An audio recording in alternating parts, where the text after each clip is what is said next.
Hello guys, welcome to another video of filmy nerd. तो दोस्तों, आज के इस वीडियो में हम मूवी एक्सप्लेनेशन करने वाले हैं फिल्म नांदी का, जो कि हाल ही में आहा के ओटीटी प्लेटफॉर्म पर रिलीज हुई है। इस फिल्म को बॉक्स ऑफिस पर काफी अच्छा रिस्पांस मिला था, जहां पर क्रिटिक्स और ऑडियंस दोनों ने ही इस फिल्म को अप्रिशिएट किया था। तो इस वीडियो में आगे बात करने से पहले मैं आपको बता दूं, इस फिल्म को हमने शुरू से लेकर एंड तक फ्रेम टू फ्रेम एक्सप्लेन नहीं किया है, क्योंकि इस फिल्म की कहानी काफी उलझी हुई लिखी गई है। इसलिए हमने हो सके उतना सिंपल वे में इस फिल्म को एक्सप्लेन किया है। तो वीडियो पसंद आए तो वीडियो को एक लाइक जरूर कर देना, क्योंकि आपके एक लाइक से हमें बहुत सारा मोटिवेशन मिल जाता है। तो बिना किसी देरी के let's dive into the video.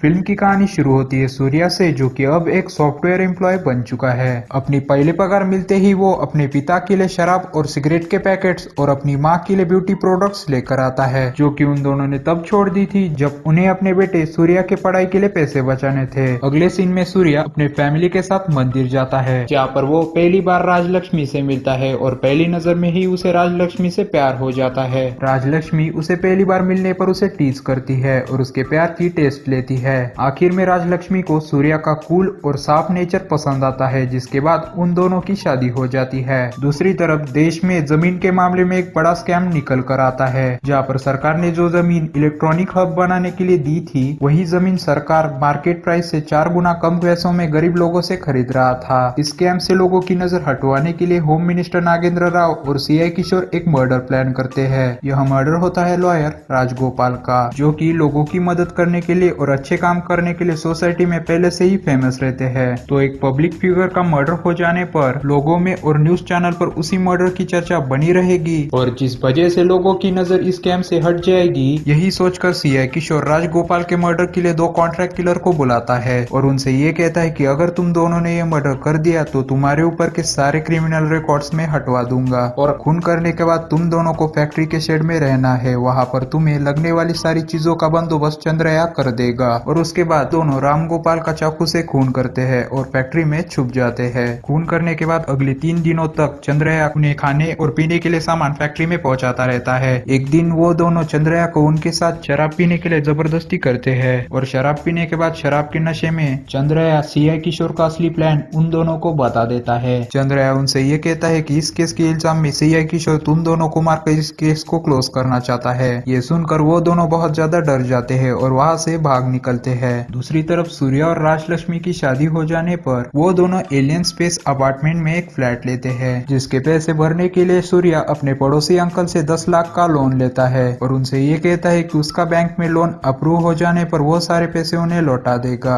आगे सीआई किशोर को उन दोनों कॉन्ट्रैक्ट किलर के भाग जाने का पता चलता है, और इस केस को जल्द से जल्द बंद करने के लिए सीआई किशोर को ऊपर से काफी सारे प्रेशर भी आते हैं। इसीलिए सीआई किशोर इस केस को क्लोज करने के लिए किसी एक इंसान को इस मर्डर में फंसाने का प्लान करता है, ताकि ये केस जल्द से जल्द क्लोज हो सके और वो और होम मिनिस्टर नागेंद्र राव इस केस से बच सके। तभी उसे रामगोपाल की सीसीटीवी फुटेज देखने को मिलती है, जहाँ पर उस फुटेज में हॉस्पिटल में आते और जाते वक्त और ट्रैफिक सिग्नल को क्रॉस करते वक्त उनके पीछे एक आदमी का फुटेज देखने को मिलता है, और वो फुटेज और किसी का नहीं बल्कि सूर्या का ही रहता है। बस यही फुटेज लेकर सीआई किशोर सूर्या को बीच रास्ते में अरेस्ट करता है। सीआई किशोर इसी फुटेज को कोर्ट में जज के सामने पेश करता है और सूर्या को मर्डर के इल्जाम में दोषी साबित करता है। यह केस एक वकील के मर्डर पर होने के कारण सूर्या के साथ बोलने वाला कोई भी वकील तैयार नहीं रहता। इसीलिए जज पेश की गई फुटेज को देखकर सूर्या को 14 दिन की कस्टडी सुना देते हैं। इस 14 दिन के कस्टडी में सीआई किशोर सूर्या को काफी टॉर्चर करता है, उसे दिन रात मारकर उसे जानवर की तरह ट्रीट करता है। सूर्या जेल में बंद होने के बारे में सुनकर उसकी माँ और पिता दोनों पुलिस स्टेशन के सामने खड़े रहते हैं, पर तब एक कांस्टेबल उनको सूर्या से मिलने के लिए मना कर देता है। फिर 14 दिन के बाद सीआई किशोर सूर्या के खिलाफ कोर्ट में 2 सबूत पेश करता है, जिनमें खून किया हुआ चाकू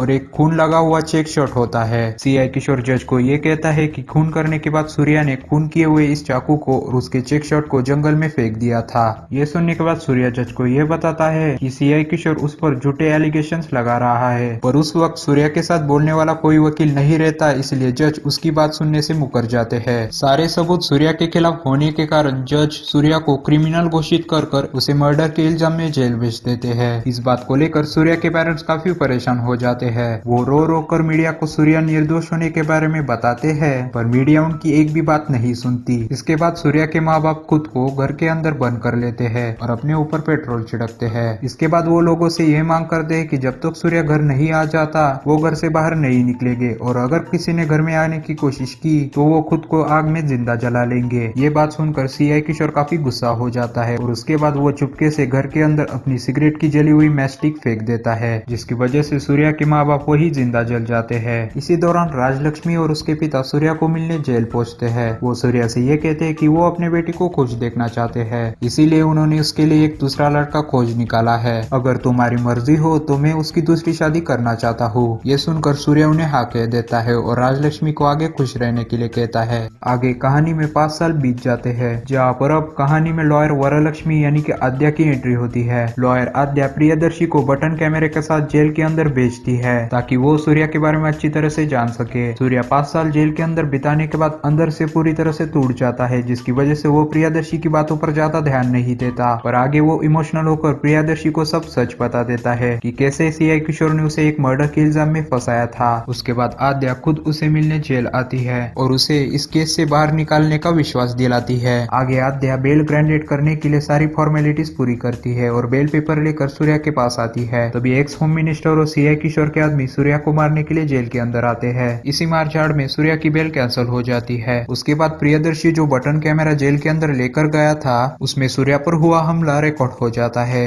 इसके बाद ये वीडियो क्लिप सभी न्यूज चैनल पर ब्रेकिंग न्यूज बन जाती है, जिसकी वजह से खुद ह्यूमन राइट्स ऑफिसर को सूर्या की कैंसिल की हुई बेल को ग्रांट करने के लिए जेल में आना पड़ता है। इसके बाद आद्या कोर्ट में सूर्या के ऊपर लगाए गए एलिगेशन झूठे साबित करती है, जिसमें सीआई किशोर ने जो शर्ट जज के सामने पेश किया था वो एक्सएल साइज का था, जबकि सूर्या का शर्ट का साइज एल है। इसके बाद आद्या फॉरेंसिक ऑफिसर को कोर्ट में बुलाती है, जिससे उसे ये पता चलता है कि जिस चाकू से राम गोपाल का खून हुआ था वो चाकू राइट हैंड में पकड़ा गया था, जबकि सूर्या अपने राइट हैंड में ठीक से कुछ भी पकड़ नहीं सकता क्योंकि उसका राइट हैंड बचपन से ही फ्रैक्चर्ड है। सूर्या की एक्सरे रिपोर्ट आद्या जज के सामने पेश करती है। सभी सबूत देखने के बाद सूर्या पर लगे सारे एलिगेशन झूठे साबित होते हैं, जिसके कारण कोर्ट उसे निर्दोष साबित कर देता है। कोर्ट से बाहर निकलने के बाद सूर्या घर पहुंचता है, जहाँ पर उसके लाइफ में अब वो सिर्फ अकेला ही है। सूर्या पर लगे सारे इल्जाम झूठे होने के बाद आद्या अब सीआई किशोर के खिलाफ आईपीसी सेक्शन 211 का मुकदमा चलाना चाहती है। आईपीसी सेक्शन 211 में जो इंसान किसी निर्दोष को जेल में बंद करता है तो उस इंसान को जेल में उतनी ही सजा काटनी पड़ती है जितनी उस निर्दोष ने काटी थी। इस केस की डिटेल्स निकालने के लिए वो लोग सीआई किशोर के नौकर चंद्रया को पकड़ लेते हैं। फिर चंद्रया इस केस के बारे में सारी डिटेल्स उन लोगों को बताने लगता है कि कैसे सीआई किशोर और एक्स होम मिनिस्टर ने लोगों का ध्यान भटकाने के लिए सूर्या को राम गोपाल के मर्डर में फंसवाया था।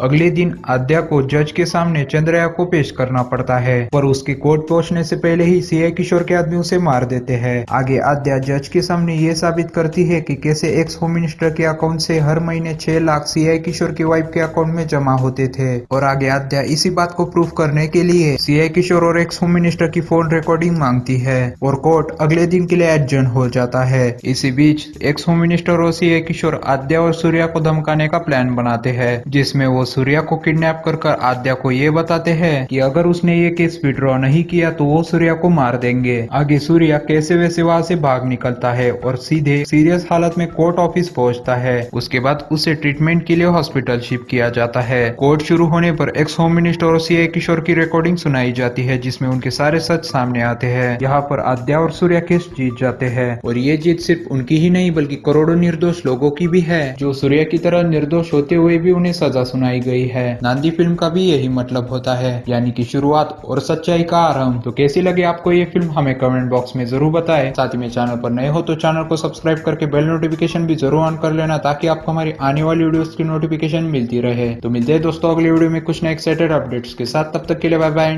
Take care. टोनी कशाला थांबलास रे, वाजव की।